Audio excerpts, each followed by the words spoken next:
Hi, how do you feel about interviews? For even the most polished professional, it can bring a level of anxiety and a sense of dread. We worry that we'll forget in the moment the answers to some of those tricky questions, and that somehow we won't deliver the performance that we've been preparing for. One of my clients recently lost out on 3 roles in a row before reaching out to me for coaching. And as a result of our coaching process, she not only got the job, but she was told she gave a brilliant performance. And you can too. This video will take you through 4 key elements of the interview process so that you too can nail that job. So the first element is preparation. Not just any sort of preparation, the right sort of preparation. And at this stage, I'm encouraging you to look at 3 elements: the job description, the competencies associated with the job description, and the organisation itself. When we look at the JD, we're looking to see what's in it in some detail, but also what might not be there, because that can give you an idea around the structure in the organisation where duties might be passed off to another department. And the competencies are those opportunities for the interview panel to test you on your abilities to see which are transferable.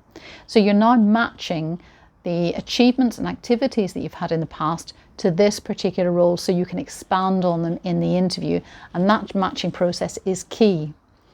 But you're also trying to understand the organisation and where you and that role might fit into the organisation.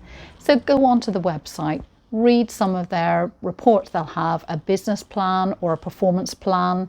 And if you're interested in the culture, it might be an idea to look at the EDI report and find out a little bit more about the people in the organisation as well as the objectives of the organisation.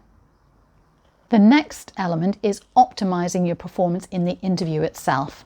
So we want to be really giving our best performance, which means we're working with our mind, our physicality and our emotions to really bring out the best in us.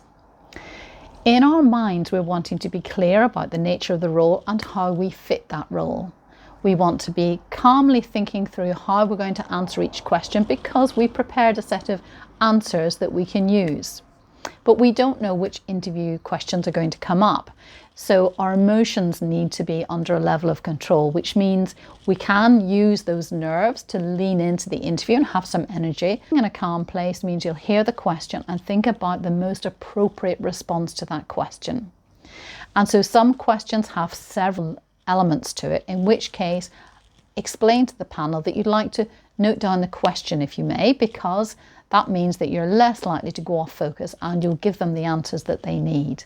So you want to be well prepared, to be hydrated, and also to be alert enough to really enjoy the interview if that's possible. If you want to modulate your answers, you might lean in with a level of energy or an emphasis on key points that matter to you, and then move back a little into normal interview process answers and questions in between. It just helps the interview have a more natural feel to it. So having worked out how you're going to sound and look and feel, the first question is a bit of a bear trap, and it is, tell us a little bit about yourself and why you've applied for the job. At this point, they're not wanting a run through of your resume since school. They're looking for you to have a concise synopsis of what you've done in the past, why you're interested in this role, and how you see that match fitting. So something that's a number of sentences, 4 or 5 sentences, or maybe more, that bring together that history, but present you and position you for the job is the better way to go. End of the interview. Don't throw away this opportunity. It's very easy just to revert to 1 or 2 loosely prepared questions, which gives the indication that you haven't really put too much thought into it. Go back to your original presentation and find something that speaks to you that you think you'd like to know more about. Phrase it in such a way that is above all not critical, and secondly is positive. So it might be, there will be some challenges in the role and I'm keen to get on top of those quickly. Could you just give me an insight into one of the challenges that I might face? Or it could be, I've noticed in your recent report, your annual report, that there was a slight change of direction from A to B. What was it that led you in that direction? Then you're giving them a chance to give you some organisational history, because that will help you differentiate as a candidate.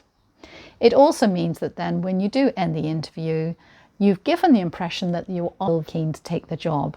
So leave with a confident handshake if you're in person and a smile, and congratulate yourself.